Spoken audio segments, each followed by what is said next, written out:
오늘도 어김없이 우리는 사사기를 통하여서 사사시대의 이스라엘을 또 이렇게 경영하셨던, 운영하셨던 하나님의 은혜를 나누고자 합니다. 사사기는요, 우리가 너무나 잘 알고 있는 것처럼 이스라엘 역사 가운데 여호수아의 죽음 이후의 시대를 기록한 것이 사사기입니다. 사사시대를 의미하여서 사사기를 이야기하고 있는데요, 이스라엘의 강력한 권위를 가진 1인자의 지도자가 없었으며 영적으로 여호수아가 죽은 이후에 여호수아 시대와 비교가 되는 시대가 바로 사사시대라는 거예요. 즉 여호와를 알지 못하는, 하나님을 잃어버리는 시대가 바로 사사시대입니다. 영적으로 무능력한 시대, 코로나로 인해서 영적으로 잃어버린 시대, 이 시대가 바로 사사시대와 똑같습니다. 그래서 여호수아 시대 때 믿음과 순종으로 승리했다면 사사시대는 뭘까요? 각자의 자기의 소견에 옳은 대로 행동한 시대로 바뀌어 버렸어요. 쉽게 얘기해서 내 마음대로, 내 하고 싶은 대로, 내 경험대로, 내 신학적인 지식대로 행동한 것이 사사시대라는 거예요. 하나님의 말씀과 교훈과 하나님의 뜻하심이 되는 것이 아니라 내가 맞고 내가 옳은 대로 행동한 것이 사사시대라는 것입니다. 하나님을 잃어버렸습니다. 하나님이 사라져버렸어요. 그런 시대가 바로 사사시대라는 거예요. 그렇게 신앙적으로 적당히 타협하고 타락한 배교의 시대를 열어가면서 여호와 중심이 아니라 혼합 종교의 변질이 되어버리고 마는, 하나님이 아니라 자기가 하나님이 되어서 하나님의 주인의 노력을 주인의 모습을 하고자 하는 것이 바로 사사시대라는 거예요. 이렇게 이스라엘의 첫 번째 사사시대를 맞이합니다. 온니엘을 맞이하게 되죠. 온니엘은 어떤 사람인가요? 여러 사사 가운데 가장 대표적이며 모범적인 사사로 등장하는 것이 온니엘입니다. 그래서 온니엘 사사는 전체 사사 가운데 가장 상징적인 사사라고 소개를 많이 하고 있습니다. 그는 어떤 사람인가요? 여러 사사 가운데 가장 모범적인 대표적인 사사인데 어려움과 시련 가운데도 물러서지 않는 믿음의 대표자가 온니엘이었어요. 그래서 이 사사 온니엘은요, 어려움과 힘겨움을 만날 때마다 하나님을 의지함으로 말미암아 온전한 믿음의 승리를 경험하게 되었죠. 당시 이스라엘은 어떤 상황이었을까요? 전쟁을 싫어했어요. 현실과 타협하게 되었습니다. 어떤 죄가 일어날까요? 현실과 타협하다 보니까 가나안의 이방의 문화와 이방의 우상 신상이 적당히 믹스가 되고 섞여도 괜찮아, 하나님께서 모두 다 진멸하라는 하나님의 말씀 적당히 들어도 괜찮아라는 그들의 안일한 잘못 때문에 이스라엘의 유대 사람들은 이방 신상과 이방의 우상 숭배와 적당히 타협하고 하는 변질된 신앙을 갖게 되어버리는 것이죠. 그래서 그들은 그러한 어려운 상황 가운데 놓여져 있습니다. 하지만 이런 척박한 상황 가운데도 온니엘은요, 오직 하나님을 의지함으로 말미암아 끝까지 믿음의 길을 선택하였고 그 믿음의 그 길 끝에는 승리를 경험하게 합니다. 이게 온니엘 사사 시대의 가장 핵심적인 내용인 것이에요. 또 온니엘의 승리한 것은요, 그가 어떤 노력과 의지한 것이 아니라 하나님께서 성령의 기름 부음, 성령의 은혜, 성령의 능력을 통해서 온니엘 그가 한 것이 아니라 성령 하나님께서 도우심으로 말미암아 성령 하나님의 은혜로 승리하게 되었다는 사실을 우리는 지난주를 통해서 함께 나누게 되었습니다. 오늘은 우리는 두 번째 사사인 에훗을 바라보고자 합니다.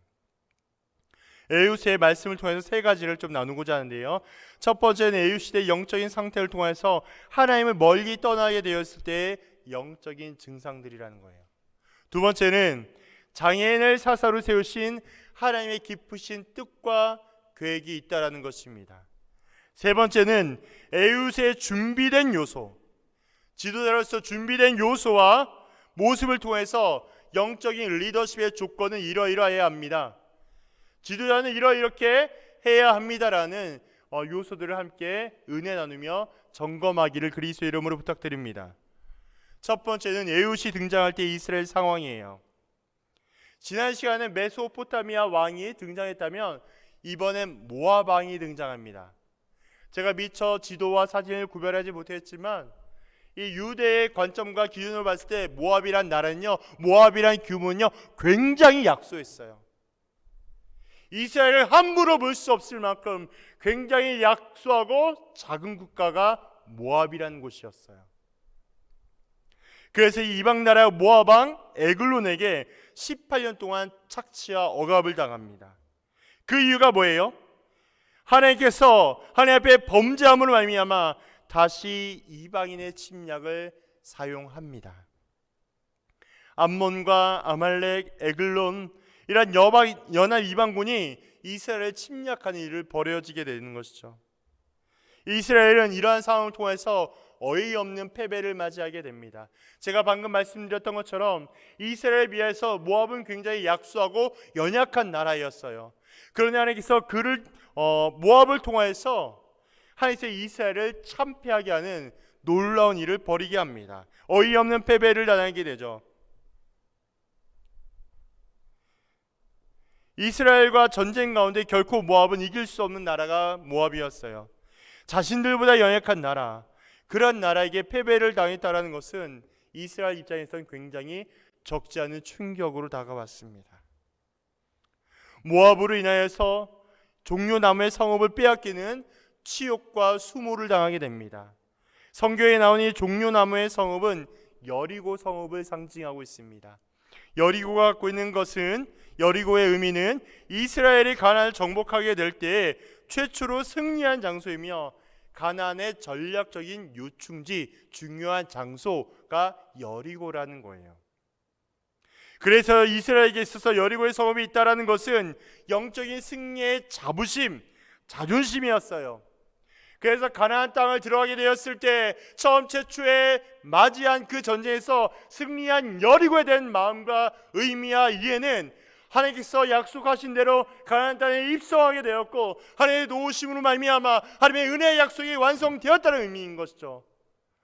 그러나 모압으로 여리고가 탈취당한 것은 얼마나 치욕적이고 수모적인 것인가를 여실하게 보여주고 있는 장면이란 것입니다. 제가 방금 말씀드리는 것처럼 이런 여리고의 성을 빼앗겼다는 것은 패배한 것도 모자라서 도저히 받아들일 수 없는 치욕의 상황이 바로 이 에훗 시대의 시대적인 배경이라는 거예요. 왜 이스라엘보다 약한 모압이 강해졌을까요? 이스라엘 사람의 입장에 도저히 이해할 수 없는 이 엄청나고 어이없는 패배 앞에서 어떻게 받아들여야 되겠습니까? 하나님께서 모압을 강하게 하셨습니다. 하나님께서 모압을 강하게 하셔서 이스라엘을 정신 차리게 만드신 거예요. 모압을 강하게 만드셔서 이스라엘 치게끔 하셨습니다. 강하고 능하신 하나님을 보여주신 거예요. 중요한 것은 뭐예요? 하나님의 백성은 오직 하나님의 손 안에 있음을 지금 교훈하고 있다는 사실이라는 것이죠. 외적으로 볼 때 내가 경쟁하고 있는 다른 사람보다 더 우월하냐, 겉으로 볼 때 그것이 중요하게 여겨지지만 실상은 하나님과 우리의 관계에서 우리와의 관계에 따라서 우리가 좀 더 강해질 수도 약해질 수 있다는 것을 우리는 알게 합니다. 결국 이러한 모든 사실들을 토대로 이해하게 될 때 그리스도인은, 교회는, 제자는 내가 얼마나 하나님과의 올바른 관계 가운데 살고 있는지를 늘 점검하셔야 합니다. 깊은 탄식 가운데 절망 속에서 부르짖는 이스라엘의 간구를 들으시고 하나님은 맞춤형 사사인 에훗을 보내기로 결정하신 거예요. 다시 한번 말씀을 드리지만 이스라엘을 강하게 하신 이유는 하나님께서 그 일을 통해서 하나님께서 모압을 강하게 하신 이유는 하나님께서 모압을 통해서 이스라엘에게 깨닫게 하시고 또한 알게 하시고자 하는 하나님의 뜻과 계획이 있음을 기억해야 합니다. 그렇다면 하나님의 보낸 구원의 사사인 에훗, 장애인 에훗은 어떠한 사람입니까? 에훗은 누구인가요? 에훗은요 12지파 가운데 아주 약한 열악한 베냐민 지파 게라의 아들 왼손잡이 에훗이라는 거예요. 왼손잡이는 이런 의미가 있어요. 단순히 왼손을 잘 쓰는 사람이 아니에요. 사사기 가운데 왼손잡이는 오른손에 장애가 있는 사람을 의미합니다. 오른손에 장애 있는 자를 선택하여 사사로 세우셨다라는 거예요. 쓰셨다라는 거예요. 하나님께서는 이런 하나님의 선택과 일하심은요, 우리의 예상을 깨버리는 아주 완벽한 용병술이에요. 하나님만의 골든 타이밍에 맞게 하나님께서 특별한 방법으로 선택하시고 사용하신다는 것이죠. 하나님은요, 온열과 같은 완벽한 엘리트만 지도자만 사용하는 것이 아니라는 것을 우리에게 알게 하십니다. 다시 말해서 남들 보기에 완벽하고 좀 많이 알고 경험이 많고 이런 자들만 쓰시는 것이 아니라 하나님께 합한 자, 하나님께 합당한 자를 택하여 쓰시는 것이 우리 하나님의 방법이라는 거예요.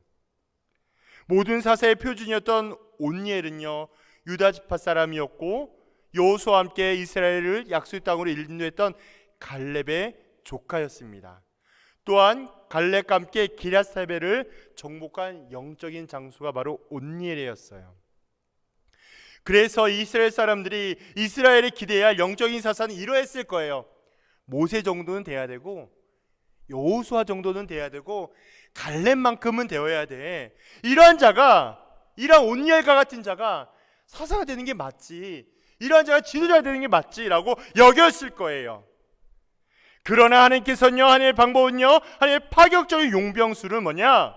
그러한 기대와 예상을 깨고 장애를 가진 에웃을 사사로 세우십니다. 하나님은 모든 것을 가진 자가 아니라 약한 자를 선택하여 세우셔서 하나님께서 하나님 되시는 사실을 반드시 깨닫게 하신다라는 거예요. 고린도전서 1장 27절 29절에 이런 말씀들이 있습니다. 세상에 미련한 것들을 택하사 아무 육체도 하나님 앞에서 자랑하지 못하게 하려 함이라. 약한 자를 세우신 아버지 하나님, 약한 가운데 우리만의 가진 강점을 사용하시는 분이 우리 왕같은 아버지이십니다. 사실 보통 오른손에 장애가 있다라고 한다면요, 우리 모두는요, 이 약함과 부족함에만 주목하는 우리의 시선과 생각이 있어요. 내가 왼손잡이라고 표현할 때 나는 오른손이 불편해요. 그런데요, 나를 포함해서 모든 자들이 여기에만 집중하고 있어요. 내 불편하고 부족하고 어려움만 이 오른손만 집중한단 말이죠.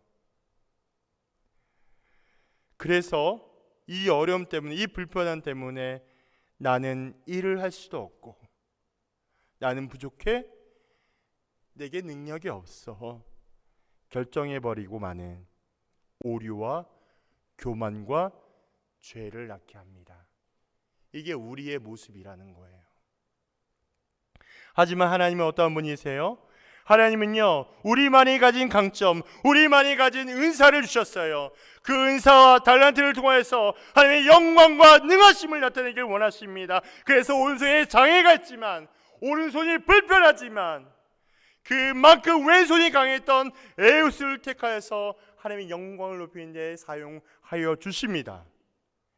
결국 하나님의 장애가 있는 오른손에 주목한 것이 아니라요, 왼손의 능숙함을 허락하여 주셔서 주목했다는 사실을 기억하셔야 해요. 이처럼 우리는요, 우리의 약함에, 우리의 불편함에, 우리의 부족함에 집중하지 말고 하나님께서 주신 강점에 집중하시기를 그리스도의 이름으로 부탁드립니다. 그 다음에 준비된 사람 에웃이에요. 에웃이 누구인가를 말했다면 그 다음에 준비된 자 에웃인데요, 어떻게 하나님의 사람 사사로 에웃을 준비시켰습니까? 하나님은요, 선택하시고 그 다음에 끝, 이것이 아니에요. 선택한 자를 통해서 하나님의 합당한 훈련을 통하여 하나님의 일과 영광을 나타내기 원한다는 사실이에요. 에웃은 어떠한 사람이었을까요? 짧은 단도, 칼을 준비했어요. 왜 준비했을까요? 에그론을 죽이기 위해서. 가장 처참하게, 확실하게, 분명하게 찔려 죽이기 위해서 단도를 준비했습니다. 그리고 오른쪽 무릎에 차고 들어갔어요. 그 다음에 모압왕 에글론요, 뚱뚱하고 비둔했다는 사실을 성경을 통해 오늘 알 수 있습니다. 사람들을 다 돌려보내고 길갈 근처까지 갔다가 돌아가서 무언가 비밀스럽게 전달할 메시지가 있는 것처럼 가장함으로 에글론 가까이 가서 좀 더 정확하고 분석적으로 죽이고자 했던 에웃의 모습을 이러한 장면을 통해 우리는 알 수 있는 것이죠.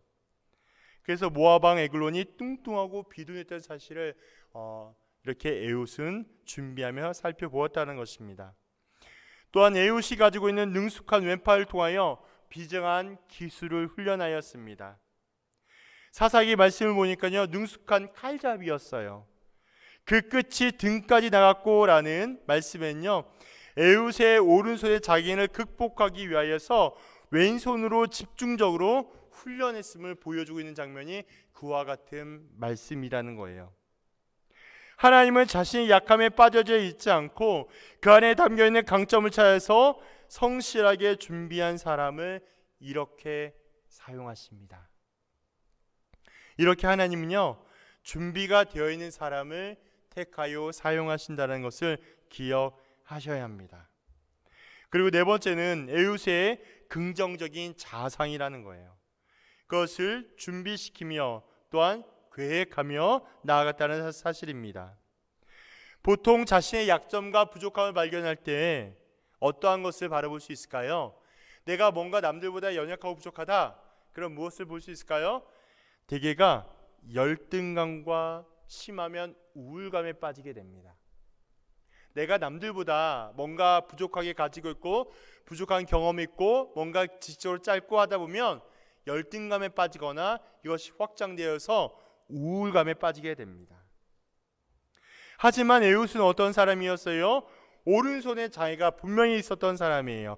오른손에 장애가 있었지만, 오른손이 불편했지만 이 오른팔 오른손에 집중하지 않고요, 왼손을 훈련함으로 그의 장애를 극복합니다.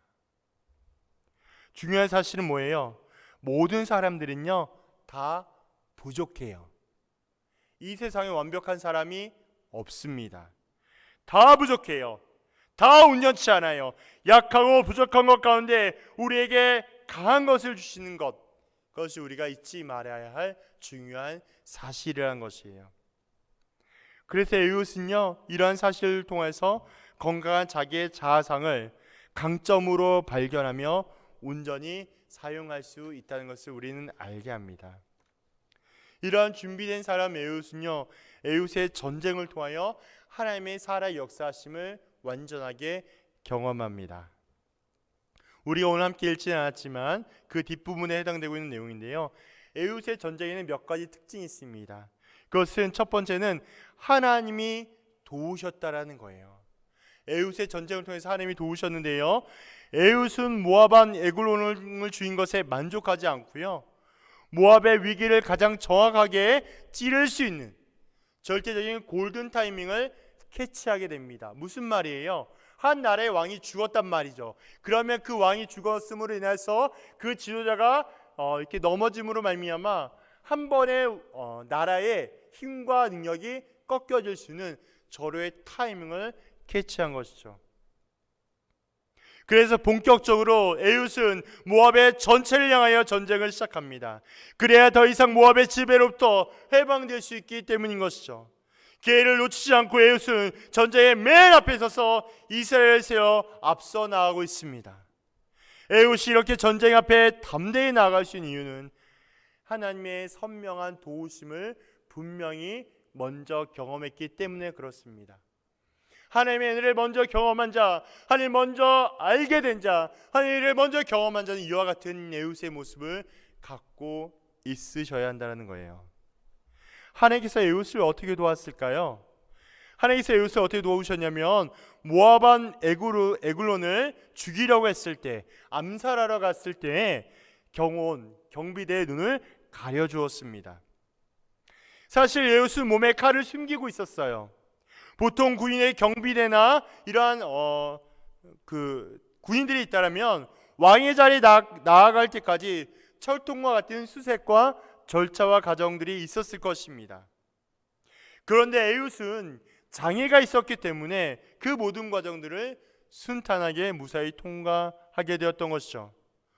또 왕을 죽인 후에 그의 경비의 군인들이 눈치채지 못하게 합니다. 이 모든 과정들을 어떻게 우리가 이해하며 받아들일 수 있겠습니까?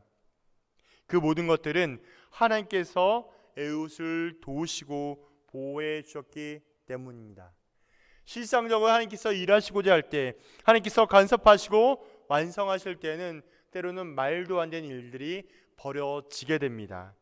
도무지 해결이 되지 않고 도무지 이해가 되지 않는 일들이 벌어지지만 하나님의 일하심과 완성하심은 사람의 능력과 지혜를 초월해서 가장 완벽하게 일한다는 사실을 우리 모두는 인정하고 기억해야 할 것입니다. 두 번째, 하나님께서 에훗을 어떻게 돕고 있습니까? 이스라엘의 치욕을 씻어주십니다. 이스라엘의 치욕을 씻어주시는데요, 모압의 지배로, 모압의 탈취로 인해서 수치를 당한 이스라엘은요, 종려나무의 성인 여리고를 빼앗기게 됩니다. 자신들보다 약한 모압에 의해서 18년 동안 수치를 당한 것도 모자라서 이렇게 여리고를 빼앗게 되는 수치를 보게 되죠. 그러나 재미난 사실은요, 에글론 왕이 죽을 때 가장 수치스러운 모습을 보게 하는데요, 그것은 에훗에게 죽임을 당할 때 변을 보이며 똥을 보이며 죽음을 맞이하게 됐다는 거예요. 22절에 보면 기름이 칼날에 엉기었으며 라는 단어가 나옵니다. 그런데 이 헬라 원어로 히브리어 원어로 살펴보게 되면 이 원어적인 의미가 어떤 의미가 있냐면, 기름이 칼날에 엉기었으며 대변이 나왔더라 라는 의미가 있습니다. 무슨 말일까요?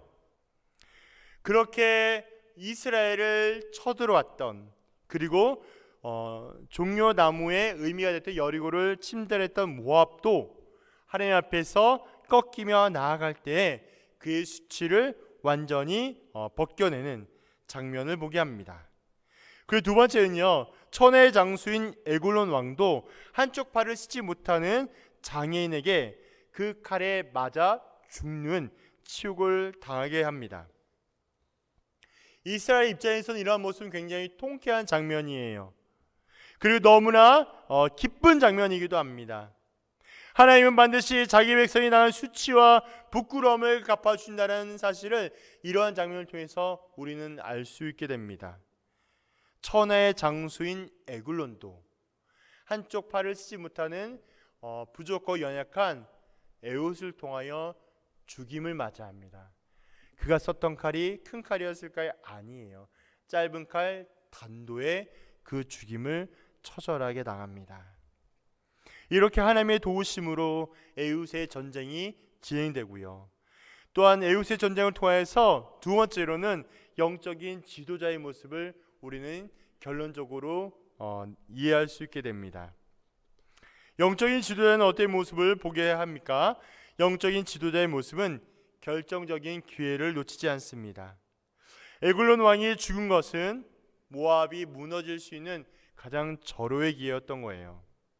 그래서 이렇게 모압이 무너지게 한 것도, 또한 에글론 왕을 죽게 하는 모든 준비의 과정도 또한 결정적인 기회를 포착하고 잘 준비하여서 진행했던 것이라고 할 수 있겠습니다.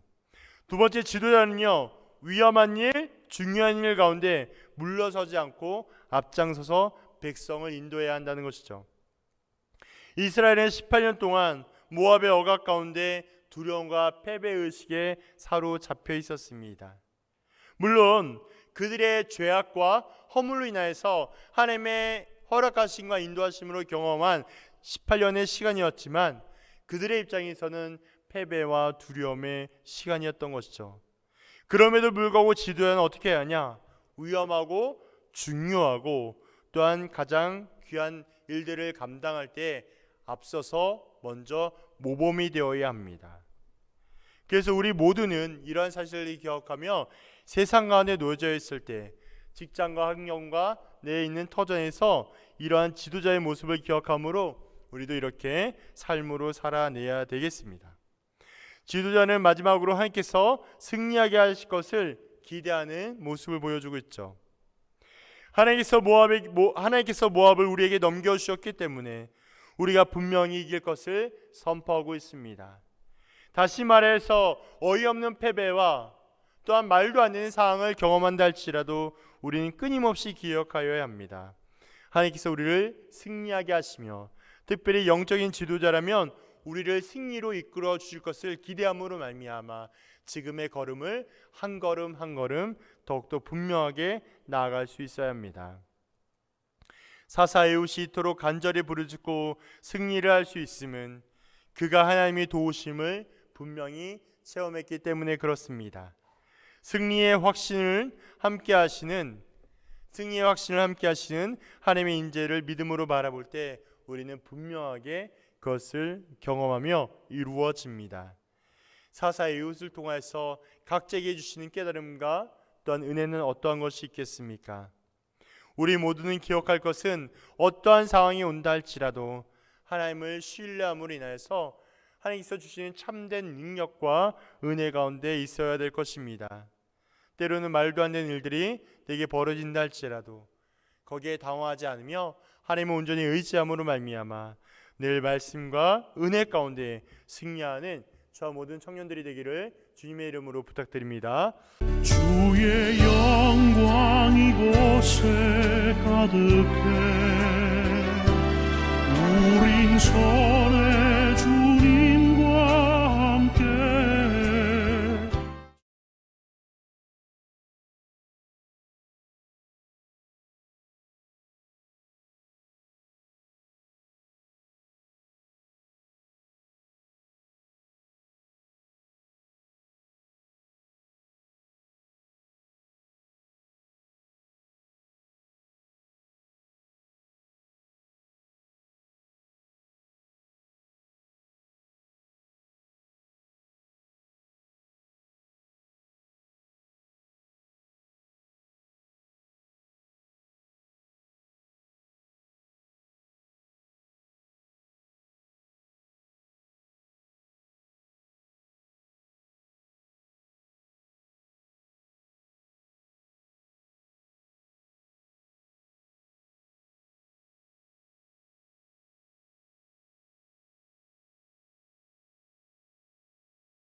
가득해 우린